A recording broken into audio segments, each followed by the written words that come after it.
The Evil Within 2 is a sequel to the first game, The Evil Within. I need to fire the guy who writes these scripts. The Evil Within 2 is what I would call a game of two halves. It gives the feeling of two separate games mashed into one.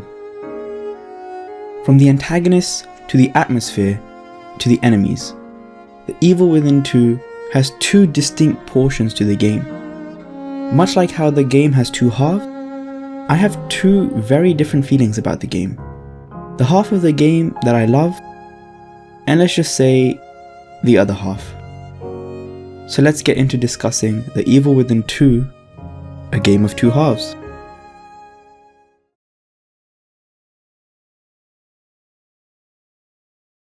The first, and arguably the biggest separation, is the way the world in The Evil Within 2 is laid out. The game takes place, for the majority of the playtime, in the suburban town of Union located within STEM. This portion of the game is an open world. Walking, crouching, and fighting through the small open world town gives the feeling of experiencing a zombie apocalypse. Having an open world in a horror setting works surprisingly well. Usually, horror games use the lack of space and movement to heighten the horror experience, with narrow corridors and small rooms to give that claustrophobic feeling. But The Evil Within 2 showed how an open world map could incorporate the techniques used in horror games even when those space restrictions aren't on the player. What made the open world such a successful setting was the fact that you could enter most of the buildings and structures that made up Union. Each house or building held a potential mysterious encounter or crafting resources, and each was a risk-reward scenario. Exploration was further fueled by natural human curiosity, even when traversing the unknown. Going to a building and experiencing a mini-event raised that curiosity to try and explore each house and see what's hidden inside. What helped to enhance this experience was the addition of the walkie-talkie. Moving through Union would cause the walkie-talkie to tap into the ethereal plane, and voice dialogue of people and points of interest across the map, with the general direction of where the voice was coming from, which really helped enhance the experience of traversal. Which leads me to the next point, side missions. A typical feature of open world games is to litter random items in the world and have players complete side missions to go and get them. Usually side missions go something like this. You ride a dog to your location, you get off your dog. Then you fight some enemies that are in the location and you get the item. Well, in The Evil Within 2, there's no dog. So, you run to your location until you accidentally run into a monster encounter leading to your eventual demise. So, you take precaution the next time, crouching and taking cover along the way. When you get closer, you see random monsters walking around the area. Your resources are limited, so you can't just go guns blazing and kill them all. You need to strategize and smartly allocate resources. Try to stealth kill enemies so you conserve ammo. At the end, you would get valuable resources that could be used to craft items or weapons. All useful items in the context of a survival horror game. Having this all take place in an open world adds to the situation, as there's more combat options, areas to take cover, and ways to divert enemies from their groups and pick them off one by one. Putting this all together is a recipe for success. If the enemies weren't a bunch of idiots, and if the game wasn't really easy. The game on survival difficulty felt like it was a bit too easy, but I guess there's always Akuma mode, which is the complete opposite. Along with the overall dark atmosphere and the visceral combat, the open world portion at the beginning of the game was an amazing setting. Moving on to the not so open world portion of the game.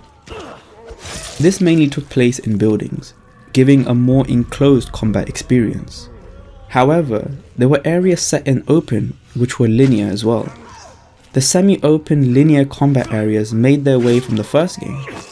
These were the classic combat rooms which needed you to take out all the enemies to progress to the next stage, or to navigate around an area to open a door or to turn on the power. While the open world consumed a lot of the playtime in the early game, the later game became increasingly linear as combat rooms and linear areas became the main focus of the late game, with the open world merely being a tool to get from point A to point B. Also, in the later game, the atmosphere completely changes due to the themes the main villain represents. More on that later. From the dark, spine-chilling atmosphere to a lighter atmosphere. In addition to the lighter atmosphere, the enemy design was boring and plain, and the gameplay revolved around walking down single paths and taking out the enemies which were walking in that area, which ruined the immersion as there was no longer that same tension which was present in the open world section earlier in the game. The Marrow region in the game, the backdoor of STEM, was another linear portion. Some areas in the Marrow were amazing. For example, the armory section of the Marrow. Walking through this rundown building with rusting pipes and broken lights, to then be encountered by what looked like a zombie nurse, was exhilarating. But other portions of the Marrow didn't emulate that feeling. Plain concrete walls, plain concrete floors, and plain concrete ceilings were all there were to look at, which heavily contrasted the rundown areas of the Marrow, which would be illuminated by only your torchlight. And then much later on in the game, everything just gets covered by jizz.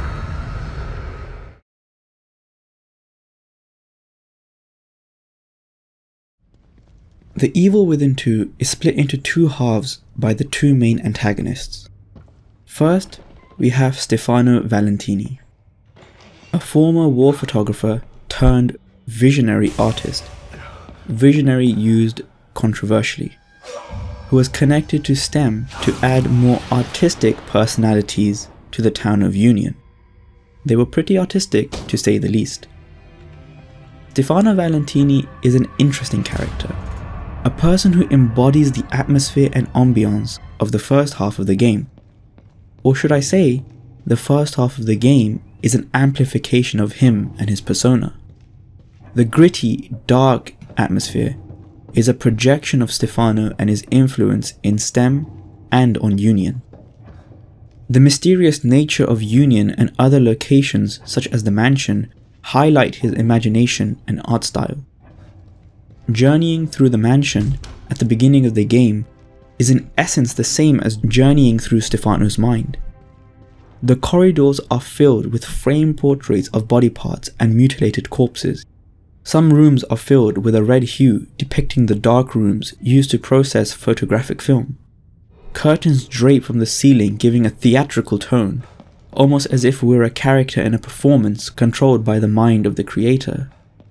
This theme is carried on later when we have to go to an actual theatre to witness Stefano's great art piece. In his mind, he's a misunderstood genius, a man who is pushing the boundaries of his profession with his vision, a man who stands at the precipice of art. During his time as a war photographer, Stefano had started to show signs of psychological problems which manifested through his art, leading to him murdering fashion models and mutilating their corpses to present as works of art. Stefano becomes the personification of grotesque psychological horror, a staple of the Evil Within series, and this is reflected in the enemies you encounter, mostly female bodies which have been sewn together or amalgamation of corpses.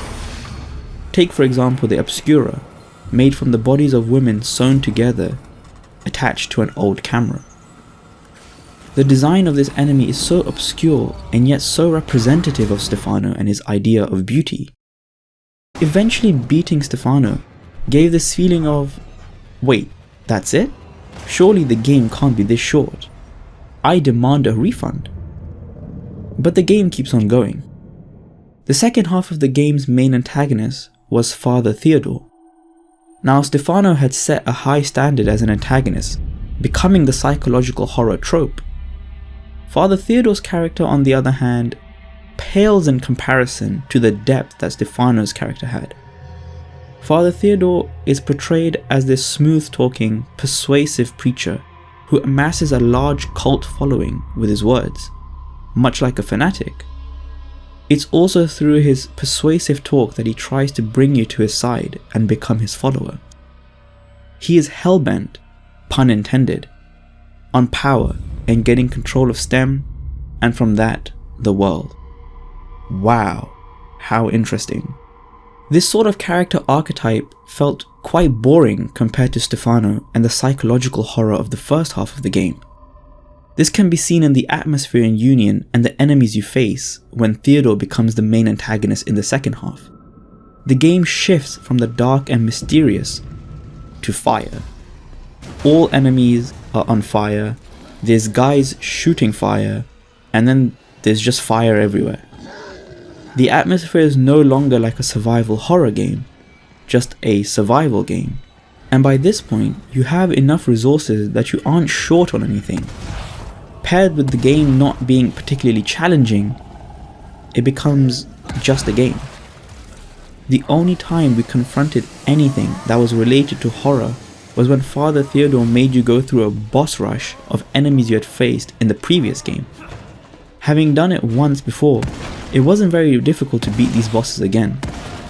And while it could be argued that it made sense in the context of the plot of Sebastian overcoming his mental fears from his time spent in STEM, there was clear ludonarrative dissonance as you dispatch each boss with ease. Theodore's influence on STEM and Union wasn't nearly as impactful or interesting as Stefano's. The Evil Within 2 is a weird game. Is it really one game at all?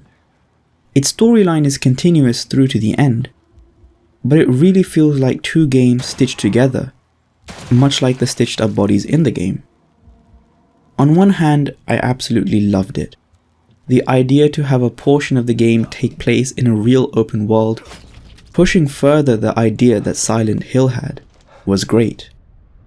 From the atmosphere to the gameplay, it felt very natural.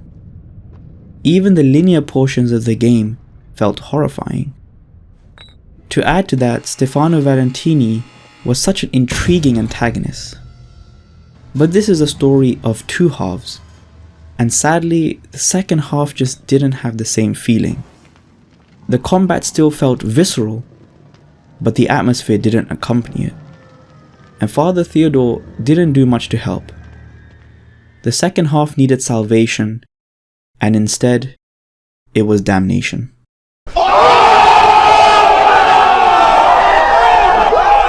Thank you for watching, and remember to get good.